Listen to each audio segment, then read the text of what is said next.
Hello guys, welcome back to my YouTube channel Bhimesh Gyan. तो guys, पिछली videos में हमने जनरल ट्रीटमेंट ऑफ पॉइजन में स्टेप्स ऑफ ट्रीटमेंट में हमने पहला देखा था रिससिटेशन, दूसरा रिमूवल ऑफ अनएब्जॉर्ब पॉइजन, तीसरा यूज़ ऑफ एंटीटोड। तो ये तीनों टॉपिक्स की वीडियो हो गई है, resuscitation, removal of unabsorb poison और यूज़ ऑफ एंटीटोड। तो जिन्होंने ये तीनों टॉपिक्स की वीडियो नहीं देखी वो जाके हमारे चैनल पे देख सकते हैं, या मैंने उसकी लिंक डिस्क्रिप्शन में दे दी है ये तीनों वीडियोस की, तो वहाँ से आप देख सकते हैं, या ऊपर आई बटन पे क्लिक करके देख सकते हैं। तो आज हम पढ़ेंगे elimination of absorb poison, symptomatic management, general care of patient. ठीक है। तो वीडियो शुरू करने से पहले अगर आपने अभी हमारे चैनल को सब्सक्राइब नहीं किया तो सब्सक्राइब कर दें और बेल आइकन को दबा दें, ताकि आप हमारे लेटेस्ट वीडियोस की नोटिफिकेशन सबसे पहले पा सकें, क्योंकि मैं डेली सिलेबस वाइज लेक्चर्स की वीडियोस बनाता हूँ, ताकि तो आप नोटिफाइड रहें, और अपने अपने दोस्तों को शेयर करिए ताकि वो लोग भी इसका फ़ायदा उठा सकें। तो चलिए अब शुरू करते हैं एलिमिनेशन ऑफ एब्जॉर्ब पॉइजन। तो इसमें सबसे पहले है परगेशन। तो अगर पॉइजन एब्जॉर्ब हो चुका है तो परगेशन करा सकते हैं हम। उसके अलावा है फोर्स्ड डाययूरेसिस, जिसको हम रेनल एक्सक्रीशन भी बोलते हैं, जिसमें लार्ज अमाउंट ऑफ फ्लूइड या टी दिया जाता है। तो यह एक हो गया कि यूरिन के मीडियम से हम जब पॉइजन को बॉडी से एलिमिनेट करते हैं। इसके अलावा इंक्रीज स्वेटिंग, डायफोरेसिस, स्वेटिंग को बढ़ा देना डायफोरेसिस कहलाता है। तो उस केस में भी पॉइजन शरीर से बाहर निकलता है स्वेटिंग के द्वारा भी। Stimulating metabolism in liver, liver के जो मेटाबॉलिज्म है उसको बढ़ा देना है। जो भी लीवर मेटाबॉलिज्म कर रहा है उसको ड्रग के माध्यम से लीवर का मेटाबॉलिज्म बढ़ा देना है, ताकि वो जितना जल्दी हो सके जो भी ड्रग है उसको बॉडी से निकाल सके। इसके अलावा पेरिटोनियल डायलिसिस भी करा सकते हैं। हेमी डायलिसिस जानते ही हैं आप, हीमो परफ्यूजन और होल बावल एरिगेशन। ठीक है। तो ये कुछ है हमारे एलिमिनेशन ऑफ एब्जॉर्ब पॉइजन के बारे में। परगेशन करा सकते हैं,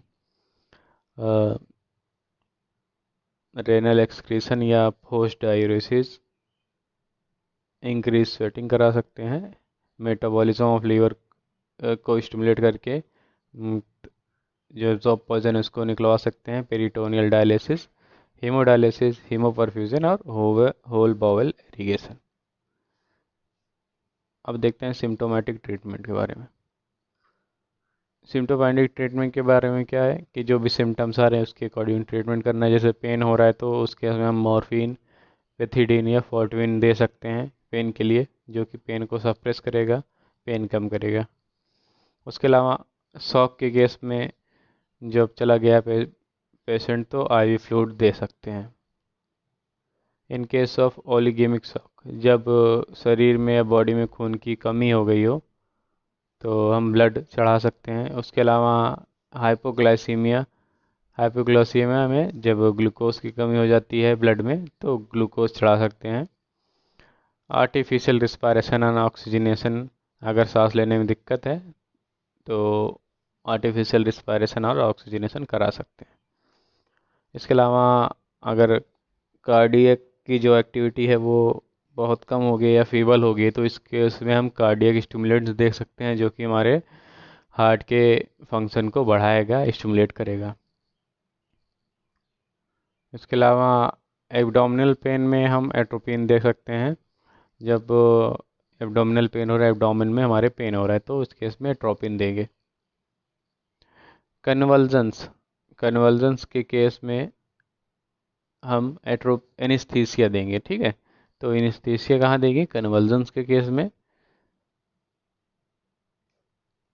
उसके अलावा था हमारा पेन के केस में हमने देखा था मॉर्फिन दे रहे थे हम, पेथिडीन या फोर्टविन।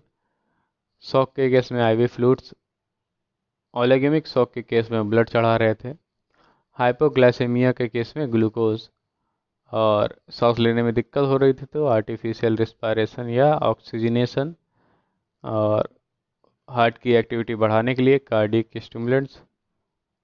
उसके अलावा एब्डोमिनल पेन के केस में एट्रोपिन, और कन्वल्जन्स के केस में एनेस्थीसिया। अब देखते हैं हम general care of the patient in case of poison. तो सबसे पहले वार्म तो गुड नर्सिंग केयर प्रोवाइड करा सकते हैं उसको, प्रोफाइलेक्टिक एंटीबायोटिक दे सकते हैं, और साइकोथेरेपी इन अटेम्प्टेड सुसाइड। तो अगर वो सुसाइड करने की कोशिश उसने की है पॉइजन खा के तो उसको इसके लिए साइकोथेरेपी दे सकते हैं, उसको समझा सकते हैं या वजह पूछ सकते हैं, उसको फिर समझा सकते हैं। तो वो होगा साइकोथेरेपी, जो कि मेंटल ट्रीटमेंट कहलाता है। प्रोफाइलेटिक एंटीबायोटिक्स दे सकते हैं, नर्सिंग केयर तो है ही है, हॉस्पिटल में है, वार्म दे सकते हैं, सब लोग आके मिलजुल सकते हैं, अच्छे से ट्रीट कर सकते हैं उसको। तो ये सारा था हमारा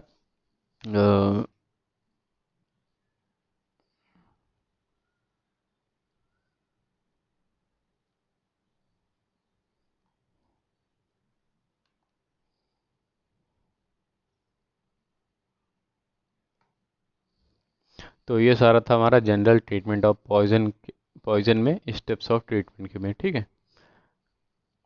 तो इसमें हमने देख लिया हमारा resuscitation, removal of unabsorb poison, use of antidote, elimination of absorb poison, symptomatic treatment, management, general care of patient. तो हमारा जो स्टेप्स ऑफ ट्रीटमेंट था वो कंप्लीट हो गया। अब हम सिलेबस में भी आपको बता देते हैं कि क्या हमने कंप्लीट किया आज। तो ये देखिए हम सिलेबस में आ चुके हैं। तो इसमें हमने क्या क्या देखा वो बता देता हूँ मैं आपको एक बार। तो हमने तो ये सब कंप्लीट कर लिया है जो भी है। जैसे हमारा था definition of toxicology,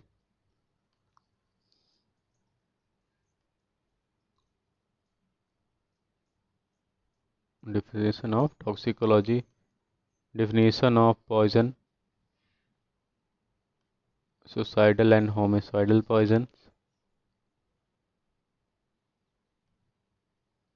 classification of poisons,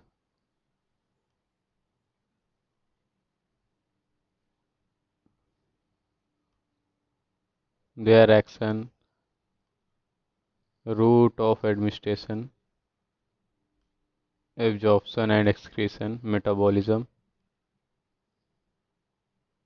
diagnosis and general principle of treatment। तो ये हमारा पूरा यहाँ तक कंप्लीट हो चुका है। सेकंड पॉइंट हमारा आगत तंत्र पेपर फर्स्ट का। तो जनरल प्रिंसिपल ऑफ ट्रीटमेंट तक हमने कंप्लीट कर लिया है। अब हम नेक्स्ट वीडियो में हम देखेंगे हमारा ये ड्यूटीज ऑफ मेडिकल